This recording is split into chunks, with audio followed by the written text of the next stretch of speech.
Before I begin, I just want to say this video is very, very long, but it's very, very casual. Feel free to just sit back, relax, put in some headphones, and listen to the video. There's not much going to be going on the screen, but if you listen and you like my thoughts and opinions, please consider liking, subscribing, helping this channel grow. I'd really appreciate it. Now let's get started. As many of you all probably have seen, the OCG ban list has just dropped yesterday, and it was completely uneventful. Nothing happened at all. Dryden went to 0. It maybe takes Zoos off the format just a little bit, but I want something that's going to change up the meta entirely. I am of this personal belief, and I promise I have not just copied this from MBT Yu-Gi-Oh! For years now, I've had this personal belief that the thing that is holding back Yu-Gi-Oh! Is this stupid ban list and the fact that they have all these cards that were banned, rightfully so, 5 years ago, 8 years ago, and now we're in this modern metagame with Dragon Link and Nadir Servant and Invoked Dogmatica. It's crazy. There's so many negates going around. There's so much control that just, the control decks never run out of resources. We could unban a lot of cards, and I think the meta would just adapt to them. And yes, it would be stronger meta, but it would allow for different kinds of strategies. Now, right now, I want to show you all these cards that I truly believe either could come unbanned, go to 3, maybe go to 1, sometimes have an errata. I've organized them here by Monster, Spell, and Trap, but also in order that I personally believe they would impact the meta if they were to go to 1 or 3. I'll explain as I go. So to start, Malicious, I'm sorry, it just has to go to 3. I hate the semi-limited list. The fact that there's 1 card, Malicious, I get it, it's very powerful. But with 2 Malicious, the only deck that'll ever play it is Heroes. With 3 Malicious, you might actually see it in some other decks. I know, Dark Warrior, crazy, but I mean, you know what, we've gotten rid of all these token generators, we got rid of Gofu. We can only do so much, and Dark Warrior is already so susceptible to hand traps, and if you really wanted to run a Dark Warrior deck anyways, you could, and you could find a way to make it successful. It's basically just bad Infernoble Knights. Now, since the errata of Red Eyes, Darkness Metal Dragon, I think this card could come to 3. I mean, the fact that you could use it once per turn, it has no protection, so it's not like you summon this 2800 beater and then suddenly it won't do anything. It is just a card. Granted, it can summon back big dragons, so if you do have a dragon that is some sort of untargetable, hard to get rid of beater, okay, Red Eyes Black Metal Dragon, assuming you summoned it correctly from, say, the extra deck, this can just keep getting it out, and if you have 3 of them, you can do turn after turn after turn, and you can draw into more, but do you really want 2 Red Eyes Black Metal Dragons in hand if you can only use each effect once per turn? Now, I would want it to make sure, I'm sometimes bad with problem-solving card text, it would have to be that the entirety of the card effect is tied to the card, not each individual copy of Red Eyes Black Metal Dragon. That's when I think that we would have to make sure that it stays at 1, but assuming that the effect is once per turn, absolutely, this could go to 3. At least a special summon effect. I think you could even special summon that out, like with its inherent effect, as many times as you want. I think it's just a big, powerful dragon monster. I don't think Dragon Link would start running it at 3 if it suddenly became legal. Yada Garasu, I would put this to 1. Do you really think, I mean, what are spirits doing? I get it, it's a really powerful card that can kind of stop your opponent from playing Yu-Gi-Oh! And just say, sorry, I'm going to keep you from drawing. But, like, the graveyard's a second hand, the banished zone is basically a second hand. There's so many ways and decks can just interact with traps. Like, if you're going to lose to a 200 attack normal summon, can't be special summoned, normal summon poke, I'm sorry, I think you deserve to lose that game. If you got yourself into a position where Yada Garasu is going to lock you out of the game, sure. Maybe in casual, it would start becoming a little too powerful, but I don't care. I care about competitive. Morphing Jar. This one's a little bit further up on the list. I think it'd go to 3. I think it's a very slow card, but that being said, I'm a little bit concerned if it was to go to 3 about Empty Jar FTKs. I'm not sure if 3 Morphing Jar would be enough to actually facilitate consistent FTKs, but it would certainly help. I mean, that's 45% of the time that you could kind of expect to open up Morphing Jar in your hand, assuming you're running a FTK. The only problem is we have all these hand traps now. I mean, a Gamma on Morphing Jar, an Ash on Morphing Jar, and Ash on any of these cards that would probably be run in a Empty Jar deck. I think there's a lot of ways to interact with Morphing Jar now. Say a DD Crow when you shallow grade. There's too many things to do now that would just make these decks not that good. I think you could try Morphing Jar at 3. Nothing would happen. I mean, it's been at 1 forever. Who's been using it? Cyberstein, same kind of logic. It's at 1 right now. I'm sorry. 5,000 life points. I get there's ways to kind of go around that. There's some FTKs, but is anyone at all really concerned with a FTK Cyberstein deck running around? If it was consistent, like, it would be running around right now. Again, maybe going to 3, it would suddenly become the greatest deck on the face of the, planet. I don't think so. I mean, you need Reaper Docus to make it a Psychic, to do all those things where you can use its effect without paying life points. Like, there's too much setup just to make it usable. If you really want 3, pay 5,000 to summon, like, Naturia Exterio, because that's probably one of the best targets, just something that can start negating your opponent's stuff. But, like, other than that, I mean, what, the Last Warrior returning alive? Like, it's not a good card. Next ones, you know what? Astrograph Sorcerer. Personally, I came back into the game a little bit post-Pendulum. So, a little bit of history. I played early in 2000s, kind of quit the game maybe around 2007, 2008. I was very young. I was in elementary school. I just didn't have the time or the money to pay for cards. As I was kind of entering late middle school and high school, I started getting interested in the game again. I actually joined right when Dragon Rollers came out back in 2013. And then I kind of quit again after Cleforts were coming out and Pendulums really started running rampant. And then I came back into the game around 2018. Point being, I kind of missed the Pendulum formats with Astrograph Sorcerer running around. I'd say Pepe was my last big Pendulum format that I was a part of. And I just think in today's day and age, although Astrograph is very, very strong, what are Pendulum decks doing? I mean, the reason they're not doing anything is because you've taken away every good card. Now, I would absolutely not mind if Astrograph Sorcerer stays on the ban list, because I would never have to read it. But that's very selfish of me to say I don't want to read Pendulum cards. Now, I do think Konami kind of wants to forget they ever made them, but that's Konami. Next, talking about Pepe, Performage, Plush Fire. I was looking at the 3 Pepe cards that got banned of Skullcabat Joker, the Plush Fire, as well as the Monkey Board. I was trying to figure out which one I think could come to 1, just 1 copy. Personally, I think Skullcabat Joker is just too powerful. The fact that it can be summoned and it can search too much is a little bit over the top. Monkey Board, same kind of thing. The fact that it can just fill your scale immediately, I think, is a little bit overpowered in a Pendulum deck. Plush Fire, on the other hand, though, if it was at 1 copy, I think is pretty fair. Yes, it is searchable with that Banish from the Graveyard search Performance card. Was it Trick Clown or Damage Clown? I can't remember exactly.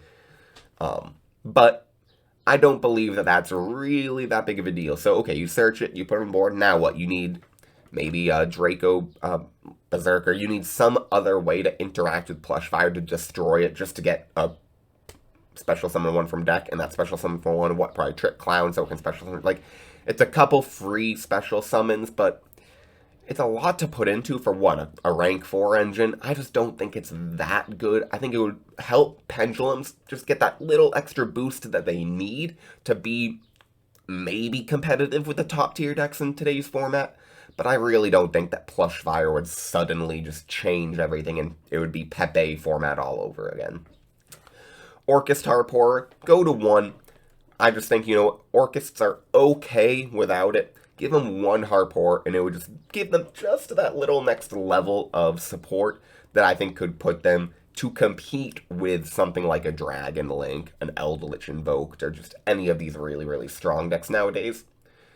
Infernity Archfiend, I'll admit this is pretty tough. I think it could go to 3. Again, this is kind of just, Infernities won't do anything as long as Archfiend is at 1. You put it at 3. Maybe it can become a card that actually would be used in a competitive deck. I've always loved Archfiends. I love the idea of playing with no hand and kind of having to build your deck around the ability where you don't want too many monsters in your hand because you need to be getting these effects off. But you need to be running very powerful spells and traps, but you want stuff that's not quick play because you need to be able to flip them if you need to be. Really, really interesting deck. I loved when it won in the 2014 Worlds, I believe. It might have been 15. Just, I think, always has been a really, really cool deck. Something that plays unlike any other deck. And I think that putting Archfiend to 3, personally, would give it that boost again to put it into maybe the level of a Dragon Link or some of the stuff that runs around nowadays. Substitute. Alright. So, I didn't take any of the mass drivers, any of these burn cards. Now, again, if there's still Toon Cannon Soldier, there's still some other things that could, in theory, make a FTK with a Substitute. Personally, I think it is just too able to be hit by hand traps and trap cards nowadays. I mean, if you go second, okay, Substitute, Ice Dragon's Prison, dead. You want to do something like go first, okay, well, Ash Blossom Gamma. Too many things can just go wrong. Lancia, I mean, what? If you're sending Ronin Totems, you can't banish. Like, there's a lot of ways to interact with the Substitute combo. And alright, you get a bunch of frogs in the grave. Maybe you could argue in Paleozoic, that'd be good. Okay, so you have some totally awesome fodder. What, 1 negate a turn? Maybe you can make a 2 negate board. I suppose you could argue if you have Substitute and 1-for-1 in the same deck, and it makes it so you could make, say, 2 negate totally awesome boards too often. I don't really think that's worth saying we shouldn't do it. Who cares if Paleozoics can make a consistent, totally awesome ×2 board? Dragon Link is doing Hot Rod Dragon Archfiend, Boral Sword, like DMZ Dragon, Union Carrier, or not Union Carrier, but like Extra Deck Lock, like Hieratics Field. There's too many things going on. And if you're going to try to argue that, oh no, there's 2 totally awesomes, that's too much for me to handle, man, I don't care. Destrudo, this is, I was looking at all the tuners that, you know, Steam, Bulb. A lot of tuners got banned because of Halki Fibrax. Understandably so, Halki Fibrax, although I think it could be a problem card. I also think it helps facilitate a lot of these kind of worse synchro decks now. It also is just used for combo decks because it's free material. But I personally think Destrudo, of all those kind of free generic tuners, this is the least free and least generic. Being level 7, it makes it so it's not just able to be summoned off Halki Fibrax. You have to have it in your hand or in your graveyard, or you can send it off of, say, Dark Grefford, Armageddon Knight, one of those cards, Foolish Burial. The thing with Destrudo, though, is, okay, turn 1, 4,000 life points. I know life points don't matter quite that much, but you either, build a combo board, again, same thing that Dragon Link is already doing, or you end up wasting all these life points and you just kind of have a 3,000 beatstick monster. Like, it's just not that powerful. It can facilitate some strong plays, but I think the decks that would be running Destrudo deserve to have some strong plays facilitated. Now, these are the controversial ones, and I'll explain why in a second. We have the 3 still banned Dragon Rulers. Personally, I think, and I would love for them to all to come to 1, Tempest already being at 1. Let's think about why for a second. Firstly, let's look at their elemental effects. So, we have Tempest can search a Wind Dragon. This can send a card from the deck to graveyard, destroy a card on the field, reborn a monster. And that's by discarding the Dragon Ruler itself and a card of the same attribute. So, okay, maybe like Tempest with Dragoonides, Tidal with Mermail, Blaster with a Fire deck, Fire King, Fire Fist, Salomon Greats, and Redox with, Earth Machines? I mean, also that's probably going to be the best deck, yeah, but the idea being their elemental effects, when they're at 1, aren't that good, because you kind of have to build a deck that allows you to always have the Dragon Ruler and a card with the right element in your hand, so you could use those effects. Redox is great, but with a Dragon deck running 1 of each Dragon Ruler, would it really be that good? How many other Earth Dragons would you be running? Also, okay, people would be like, but Dragon Link's running around. Did you know how crazy the Dragon Rulers in Dragon Link would be? Okay, I mean, Rocket Synchron. Not Rocket Synchron, all these cards, I'm sorry. Rocket Tracer. They have the effect that you can only special summon dark monsters, at least from the extra deck. I get that, these aren't dark. Nothing is light and dark in the Dragon Ruler archetype. It doesn't really fit with the whole Chaos Dragon theme that the new Dragon Link deck kind of is going around. And being level 7, the levels don't really work. If it was level 8, you could argue it would facilitate maybe some XYZ plays with something like the Chaos Ruler. Whatever it might be, it would be good, but I just don't really think that a deck running each of the dragons, I think it would kind of just make this cool elemental dragon deck. It might be top tier, but I think it would be just as good, if not worse, than something like Dragon Link or Eldritch Invoked. Now, the reason I say these are controversial is because you might see this card right here.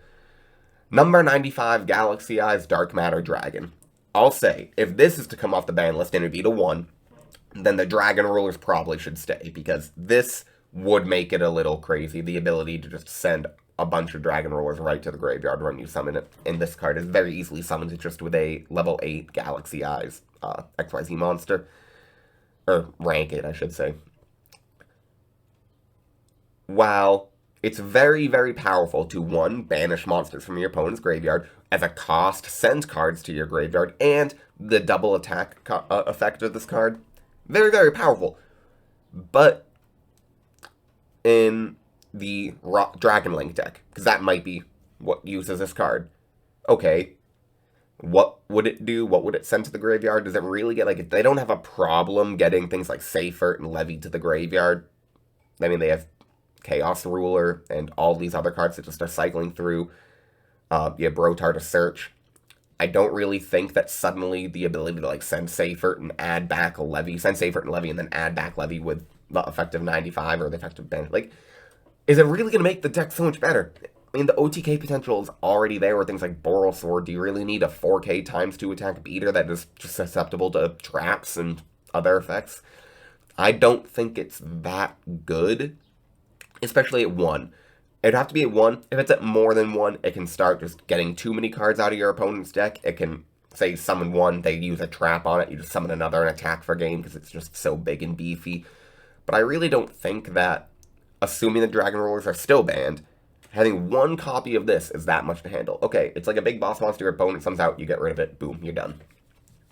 I put these here just so I could separate the spells from the monsters, but obviously we need to ban Skull Servant and Cloudy and Smokeball. Too good, way too powerful. Put to either, maybe to 1, I'll give them that. Like, maybe just to keep them in the game, 1 copy for Skull Servant and Cloudians. Spells now. Draco Face Off. So this kind of goes back to that Pepe format. This was, I think, a little bit after the first Pepe format, when it was kind of like dark Pepe with Armageddon Knight and more Draco Slayer stuff. I like the Draco Face Off.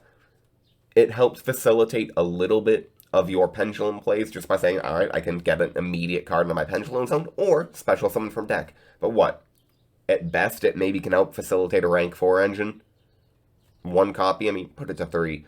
I just don't, like, the Draco Slayers were normal monsters, except for the 1, which did have a very good effect that worked with, like, Plush Fire. But, like, is that really so powerful that we have to be so scared of Draco Face Off? There's just too many things. I mean, Quick Launch is at 3. Quick Launch is at 3, and Draco Face Off is at 1. I get it. It puts another card in your Pendulum, top of your extra deck, so you can special summon it with the Pendulums.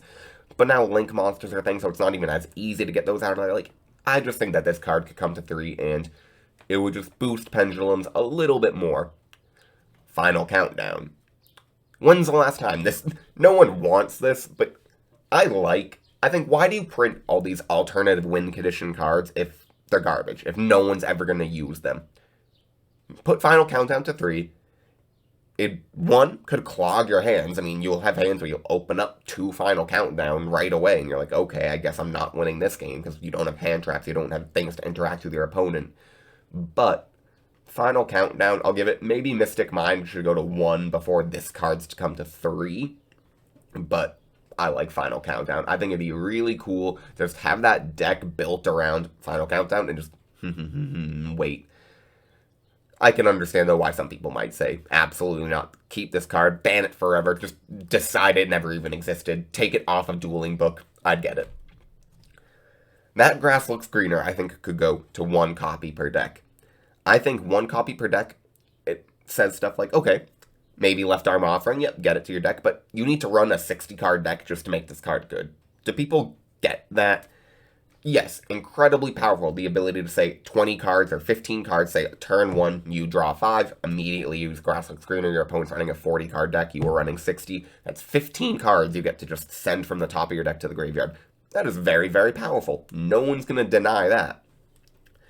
But that is saying that in a 60 card deck, you have to open up that Grasslook Screener. Or maybe Left Arm Offering, but then you have to banish your hand or send it to the graveyard. I can't remember exactly, but is that Grasslook Screener one copy really that powerful? What, like Infernoids would be able to do something? Maybe, what, some deck Light Sworn that likes to mill? I just personally think that that Grasslook Screener, without Fairy Tale Snow, it wouldn't be that powerful. Would it be good? Sure. Broken? I don't think so. I think Light of Seka, or Seka's Light, could go to 3. I just think it's one of these cards that I hate when they put a card to 1, especially like this. The whole idea is you run no spells and traps except Seka's Light, and you run 3 of it in your deck. Cool.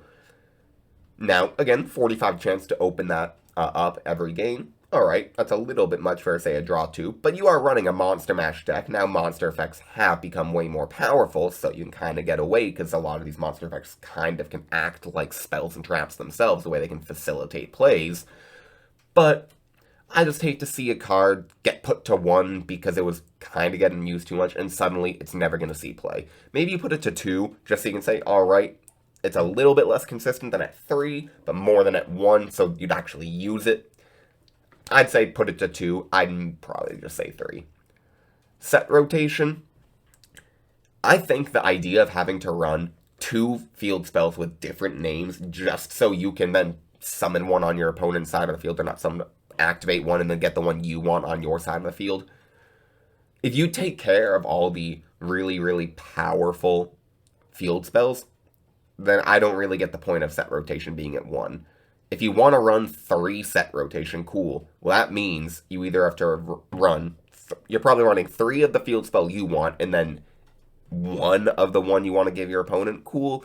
You at least get 1 use of set rotation. But okay, now you have 2 extra set rotations in your deck that are dead because you don't have a field spell to put and give to your opponent. I personally just think that if it was at 3, as long as the really problem field spells are gone, set rotation really wouldn't be that big of a deal. Maybe being a quick play, it's a bit strong just because you can kind of give yourself mine on your turn and your opponent something bad, but whatever. I think that give it to 3, try it out. I know you're already seeing what I'm seeing. Why isn't it? There we go. Spellbook of Judgement, I would put to 1. Firstly, yeah, it's searchable. So, Blue Boy Summon, Spellbook of Secrets, Masters with Secrets, Power can get it. There's a lot of ways to get Judgment. But, like, what? The Spellbook cards themselves, in the end phase, so you can't even add them to your hand and then set them. So what, you get a Fate to your hand in the end phase? Alright, and then what? Like, maybe you can banish a card, or you just discard stuff. Like, all these Spellbook cards being added to your hand in your end phase, like, what do they really do in the end phase? There are a lot of resources, I'll give them that. They're not bad to have in your hand, and you get to kind of make that your hand whatever you want for the next turn. But, like, okay, I feel like Spellbooks do the same thing, or preferably want to do the same exact thing every turn anyways. They're just kind of a control the board, like, control your one monster on the field deck. Now, people go, yeah, but it's going to summon Jowgen, and then you'll have Fate Jowgen. Alright, you know what? If you can't out a single Jowgen, cool. I mean, there's Kaijus. Actually, when they show Kaijus would not work with Jowgen. Whatever. Jowgen's not that powerful. I just think that Spellbook of Judgement at 1, it really wouldn't be that much better for the Spellbooks. I think it would make them a more consistent, better deck, but I don't think Spellbooks as an archetype would suddenly become tier 0 because they have one singular judgment that says special summon from deck at the end phase and add cards at the end phase. If it was main phase or end of main phase, yeah, it'd be broken as hell. But like, quick launch, just go special summon Rocket Sync or Rocket Tracer from deck. Oh, Rocket Tracer effect. Like, it just goes off. And Spellbook of Judgement is not that strong. Sky Striker Mobilize Engage, 1 copy. You know what? Sky Strikers aren't doing anything really, or not that much without it. Give them 1 singular copy of Engage. I think it's fair. I would put Dimensional Fissure to 3. Just D-Fissure, not Macro. Macro does too much with every card going to the graveyard. But I think D-Fissure, it does some cool stuff, like if you need a card in the graveyard, if you can make an XYZ play, where your XYZ material will not go to the graveyard, or will not go to the banish zone, I believe it would go to the graveyard, because it technically is an XYZ material, not a monster. I could be wrong on that ruling. But I think D-Fisher is just genuinely a much more fair card in comparison to Macrocosmos, and I think it would just be a floodgate that kind of, for certain decks, can slow the game down enough. Something maybe like a Dragon Link. Like, they do want stuff in their graveyard. It's not the most important. But if you start banishing, say, their Brotar, their Levy, their Seyforts, their Rocket monsters, yeah, they'd be impacted. Dogmatica and Shaddolls, if they can't send stuff to the graveyard, it would be not that good for them. So I kind of like the idea of D-Fisher. It would bring people having to run stuff like Twin Twisters and Cosmics back in their main decks, because I think too many people are like, alright, I'll put in my side deck, and only if I run into something that's running floodgates and traps will I bring them in. I think that people should maybe run a couple more in their deck. I think it would be healthy for the game.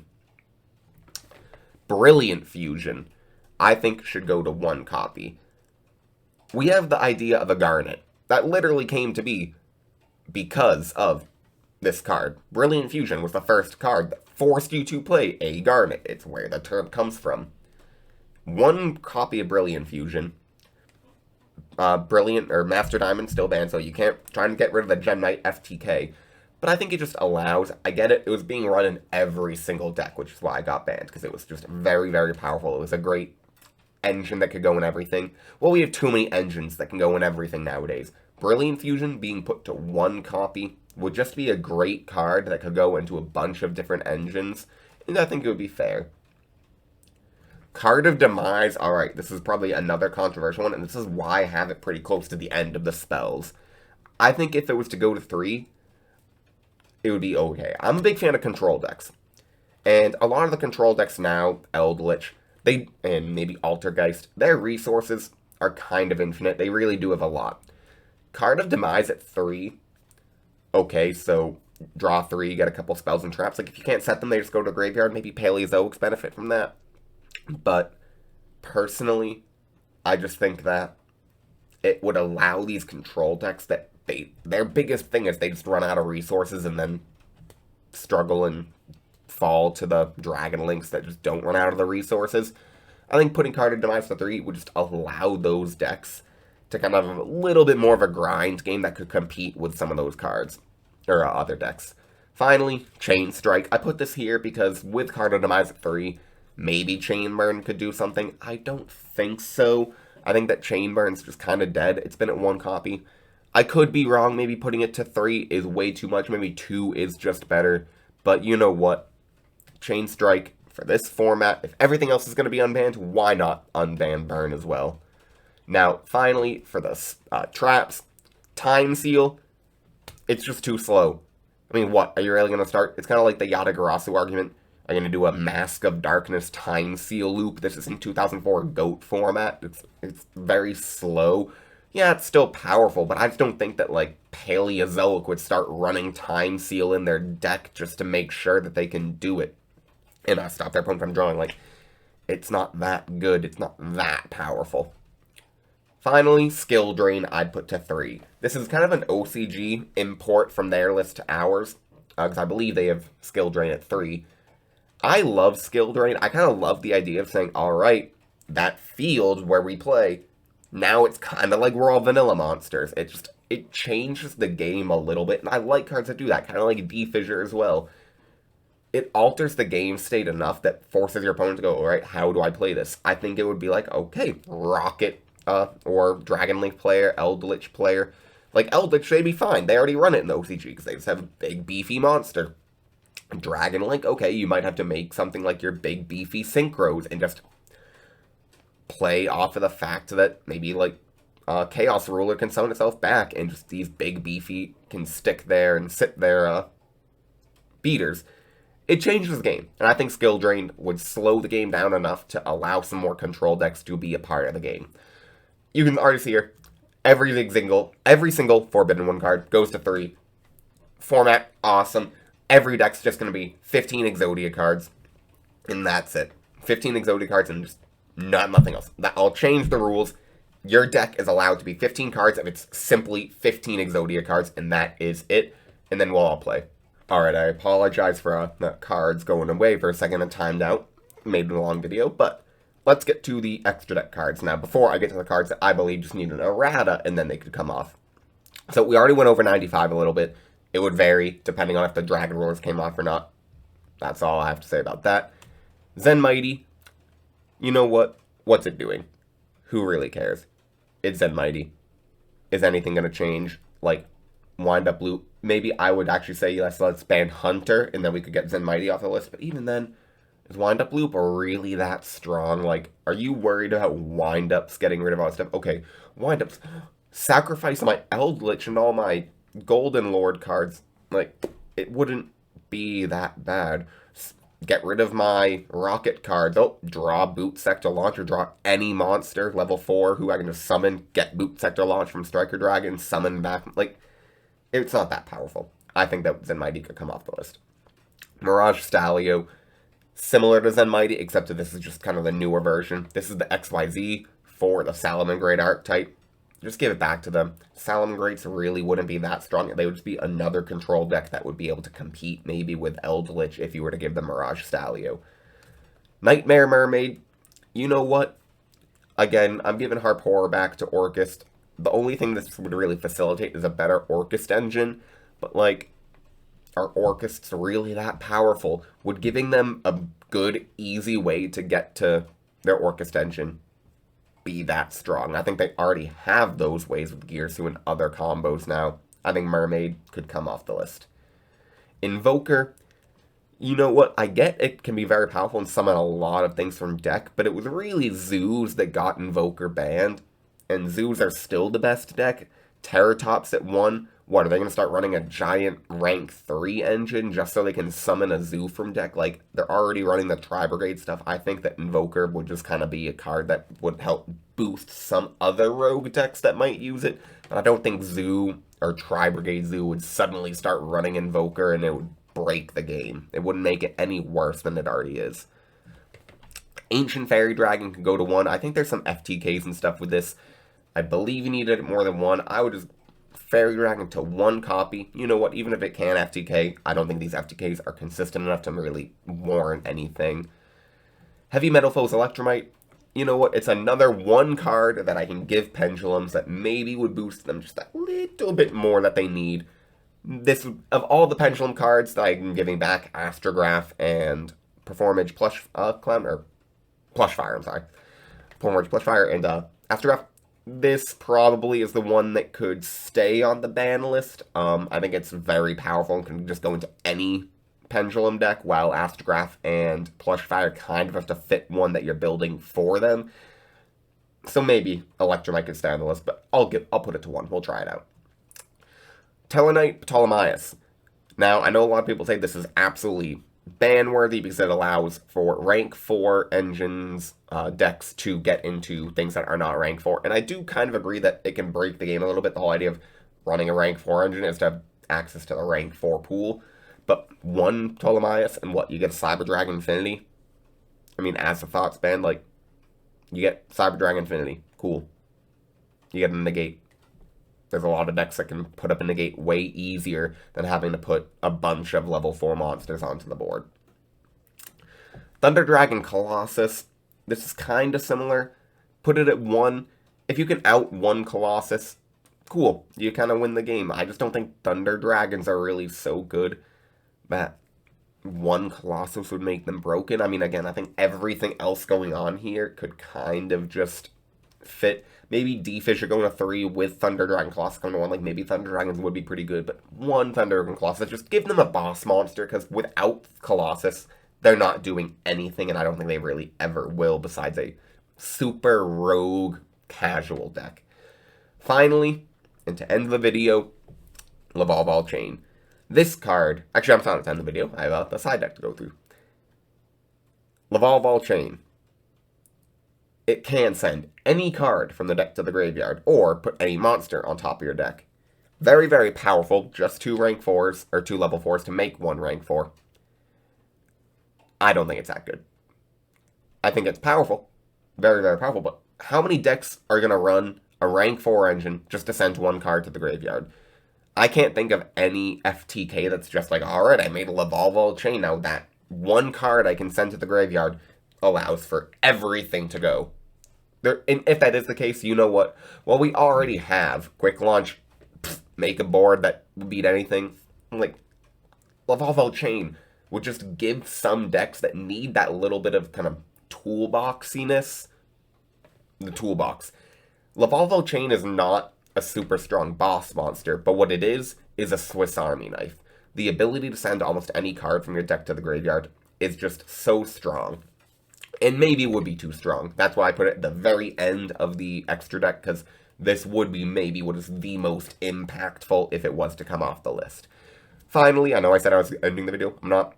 These side deck cards, I think, could come off the list with an errata. I'll go over them really quickly, because I'm not a big fan of erratas. Personally, I would just leave cards alone. But if we're going to do erratas, because I do think sometimes bringing a card back to the metagame is worth it if it's a simple errata. You can give it Armageddon Knight, just slap a once per turn on there. It would fix everything.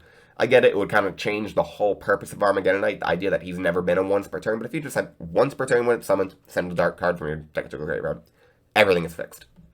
Knight Assailant, just say you can't get himself. They're worried about infinite loops. Okay, cool. Knight Assailant cannot grab a second copy of Knight Assailant. Now what? You're going to run a bunch of flip monsters to get from the Knight Assailant? Like, no. People aren't going to run flip monster decks because Knight Assailant's at 2 copies or 3 copies. Ben 10, maybe a little bit more controversial. It's very, very powerful. Just give it another once per turn. If you just can't keep tributing this and getting pluses from it, it'd be fine. 1 per turn, add a light monster or light fairy to your deck to hand. Card a safe return, very similar. Slap a once per turn on there. Once per turn when a monster is special summoned, draw a card. Fixed. Hyper Librarian, very similar. 1 draw per turn when a card is synchro summoned. Cool, now you have probably still the best level 5 synchro because it gives you advantage, but it's not an advantage engine that you can just run 2 copies of and just have Pot of Greed every time you want to synchro.